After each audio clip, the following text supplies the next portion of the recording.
Po příjezdu do Loděnice zaparkujeme a budeme se podívat do recepce, kde odevzdáme voucher.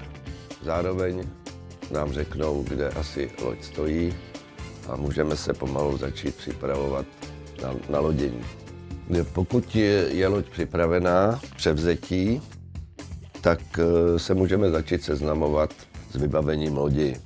Je možné prohlédnout inventář, stačí se podívat, jestli je tam teda příslušný počet příborů, nějaký ty hrnce a podobně. Podíváme se, kde jsou hasicí přístroje, což je dost důležité, většinou jeden je v kuchyni, jeden někde v salonu. Vyzkoušet záchody, to znamená, jaký způsob ovládání, jestli jsou elektrické nebo pumpovací. A pokusíme se tedy projít i palubu, to znamená prohlédnout si, kolik máme fenderů, odrazníků, kolik máme lán, jestli je vybavena háčkem, bydlem, další drobnosti, jako je kýbl na umývání paluby, koště, signální prostředky, většinou bývá na palubě černý balon pro kotvení a důležitou součástí výstroje je páka k ovládání kotevního navijáku.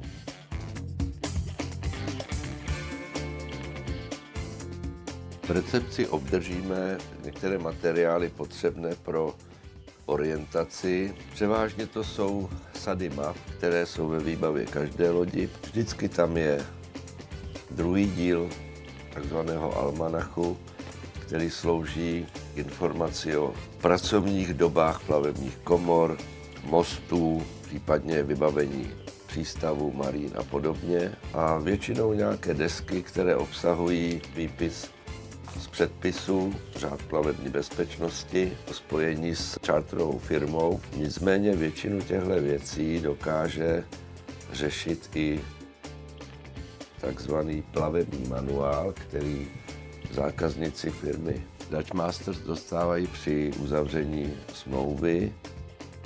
Po tomto orientačním seznámení je dobré tedy pozvat technika a projít s ním znova veškeré systémy.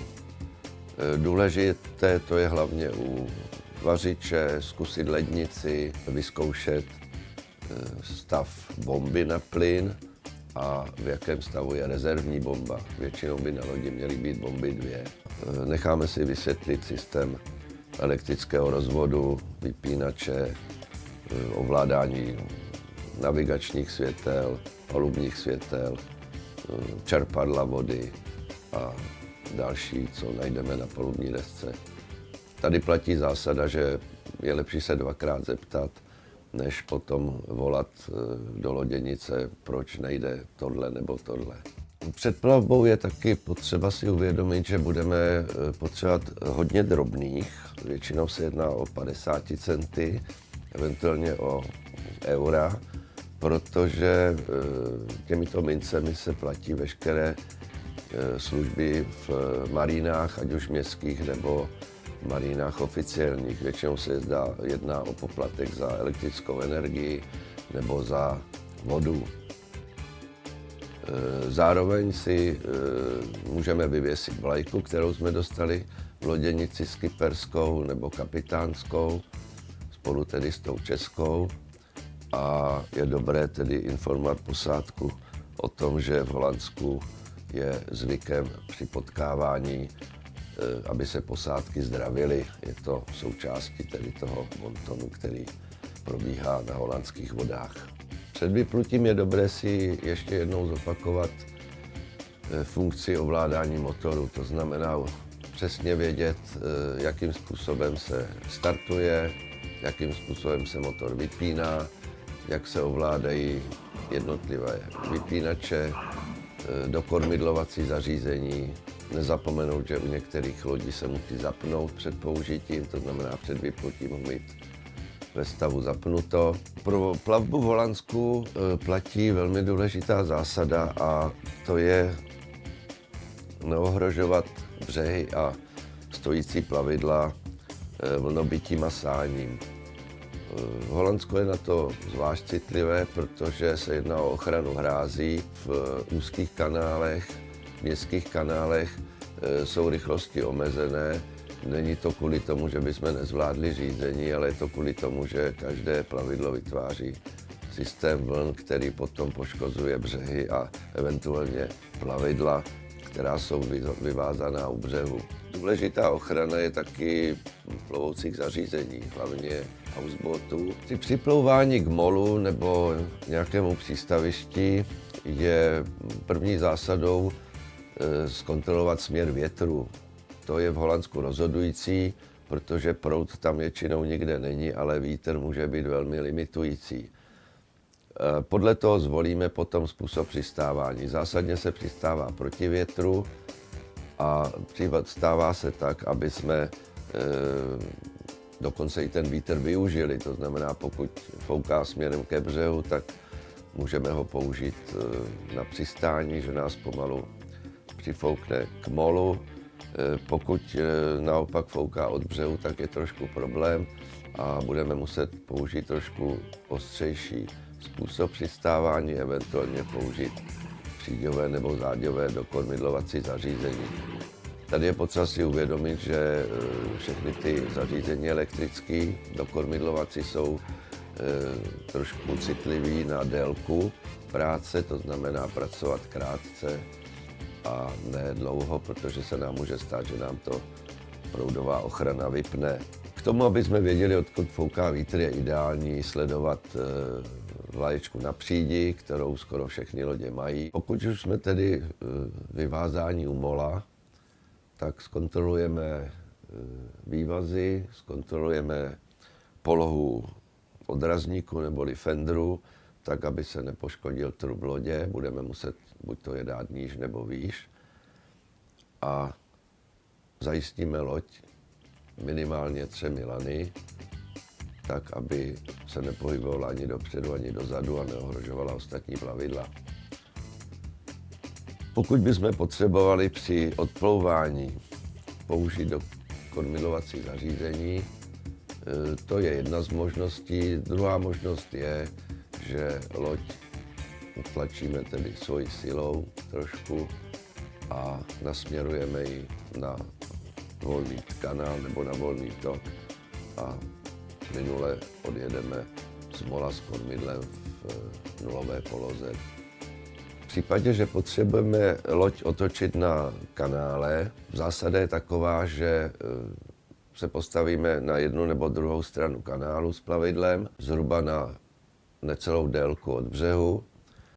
Pokud možno hodně zpomalíme a vytočením kormidla na jednu nebo na druhou stranu naplno a prudkým přidáním plynu tu loď jsme schopni otočit skoro na místě. Na řekách a kanálech platí zásada, že se jezdí vpravo. To znamená, že se to týká i velkých plavidel, které to dodržují. Na kanálech plachetnice, které jedou na plachtu, tak se chovají jako motorové lodě. To znamená, že jezdí taky vpravo a nevyžadují žádnou přednost. Pokud bychom se pohybovali po jezeře mimo plavební dráhu, tak musíme dbát té zásady, že plachetnice plující pod plachtami má přednost. To znamená, každé plachetnici, kterou potkáme, musíme dát přednost. Pokud potkáme velké plavidlo, to znamená nákladní loď, což se může stát na těch hlavních kanálech, tak tam platí jednoznačná zásada, že se vůbec nemáme přibližovat k takovému plavidlu, včas uhnout a snažit se tedy nepřivodit žádnou kolizní situaci. Pokud potkáme veslici, což se nám může stát, ať už to jsou tréninky veslařů nebo nějaké děti při dovolené, tak pochopitelně veslice má přednost před motorovým plavidlem a musíme se v bezpečné vzdálenosti těmto plavidlům vyhnout. Na některých velkých jezerech v Holandsku se nám může stát, že budeme mít při silnějším větru problém s proplouváním těchto úseků. Ideální je, když to plavidlo může plout proti vlnám.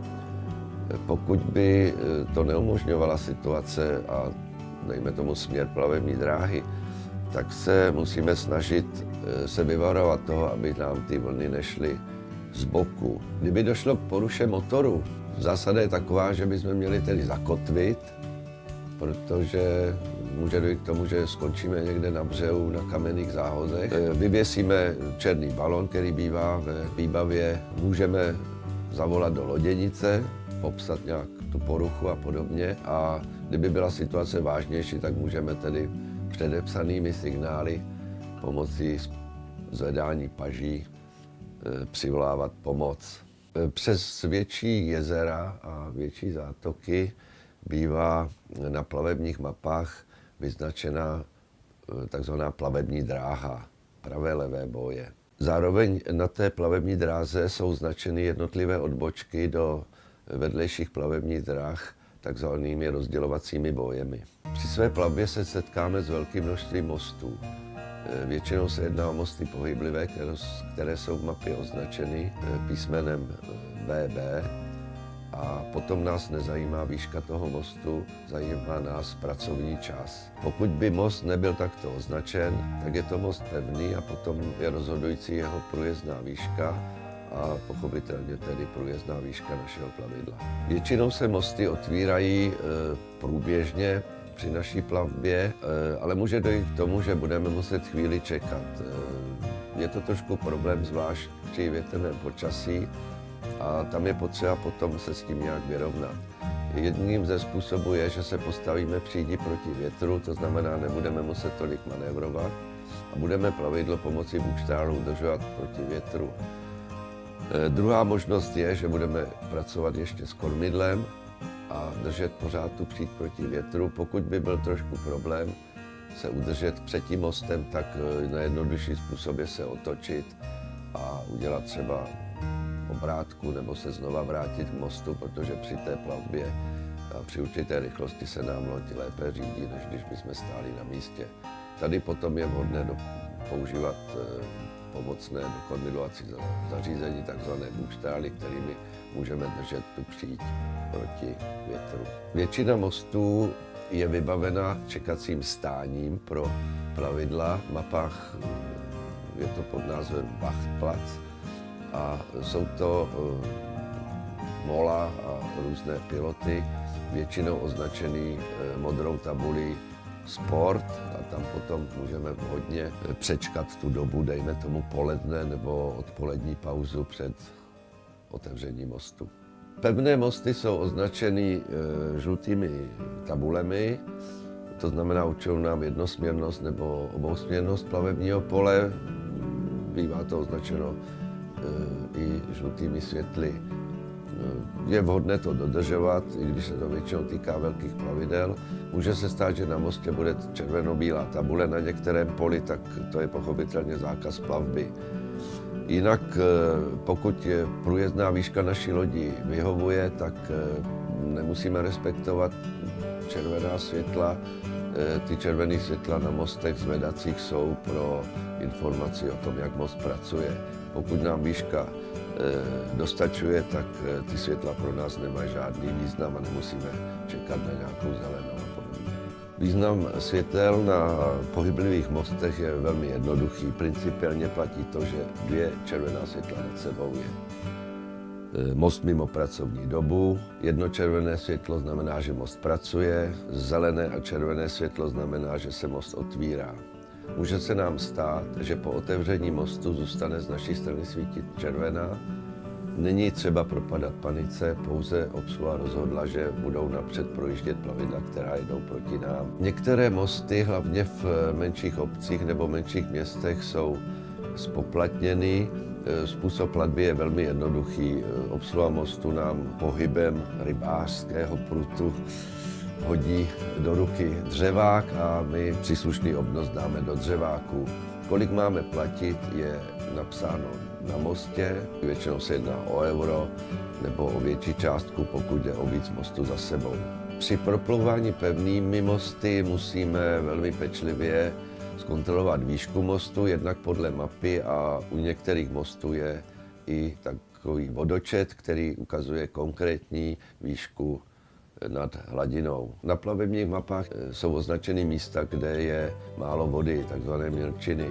Jednak to je doplněný údajem o hloubce je potřeba hlavně na jezerech, pokud bychom opustili plavební dráhu, jeli se někam koupat nebo zakotvit, sledovat tyhle místa, případně konfrontovat s hloubkoměry, pokud je na plavidle umístěn, a dát si pozor, aby jsme neskončili někde na písku nebo na nějakém bahně. Na některých velkých jezerech jsou použity tzv. Kardinální znaky, které nám ukazují, z které světové strany je povolená plavba, respektive bezpečná plavba. Jedná se o žluto-černé znaky s 2 kuželama jako vrcholovými znaky a je potřeba se seznámit s tou situací na mapě. Pozor na velké žluté tabule s textem, který je nám neznámý, protože většinou znamenají problém, zastavenou plavbu, opravu mostu a podobně. Pro přenocování si můžeme vybrat několik způsobů kotvení nebo stání, buď to v přírodě, nebo nějaké odlehlé části, tam potom se neplatí většinou, nebo si vybereme městská mola, to znamená přímo v centru měst, tam potom musíme počítat s nějakým drobnějším poplatkem.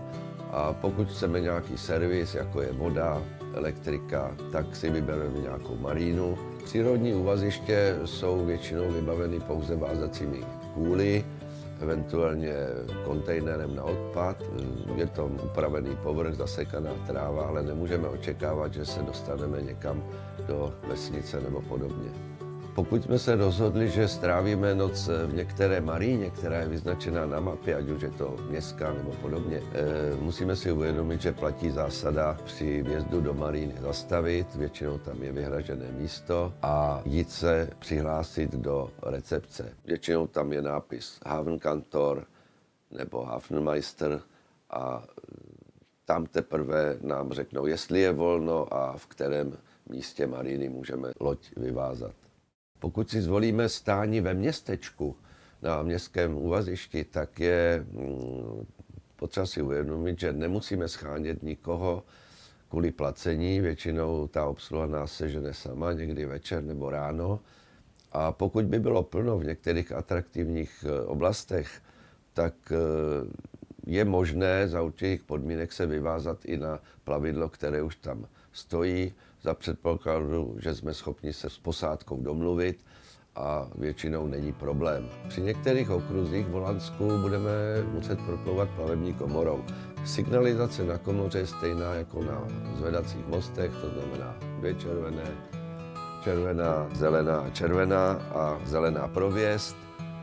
Nejdůležitější zásadou je, že musíme vplouvat pomalu, musíme se řadit do komory tak, aby jsme nezabírali moc místa, to znamená jedno plavidlo za druhým, a měli bychom plavidlo uvázat na 2 lana vepředu a vzadu. Ty lana se nevážou pevně na vázací prostředky na komoře, ale musí se držet v ruce a být připraveni na to, že voda bude buď to stoupat nebo klesat. V případě, že se zapovídáme nebo se nám stane, že tam uděláme nějaký úzel, který nejde rozvázat v okamžiku klesání lodě, tak jediná možná pomoc je okamžitě lano přeříznout.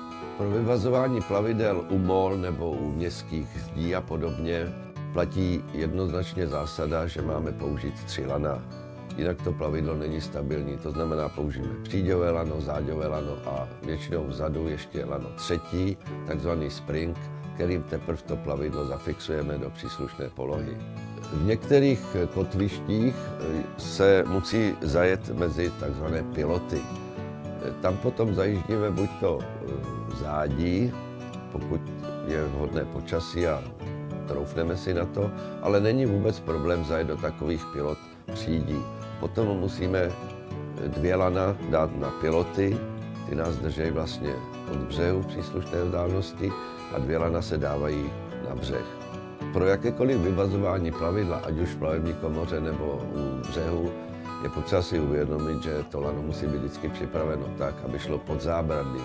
Nesmíme dopustit, aby lano šlo přes zábradlí, protože může dojít k poškození plavidla. Při vyvazování plavidla používáme 2-3 základní uzle. Buď to se použije tzv. 8čkový úvaz, to znamená zajištění na těch palcích. Pokud bychom vázali jenom na kolík, tak se použije 2 lodnická smyčka, to znamená nahození 2 smyček a potom zajištění na noc. A pokud používáme vázací zařízení na plavidle, takzvaný pacholata, tak používáme klasickou osmičku se zajištěním na palcích, takzvaným prohozem. Po skončení plavby je zvykem, že se loď uklidí. Někde je to i otázka finanční, že nám sleví na úklidu, ale vždycky je to otázka slušnosti, to znamená zamést, umýt nádobí, vynést odpadky a zanechat loď pokud možno v co nejčistším stavu.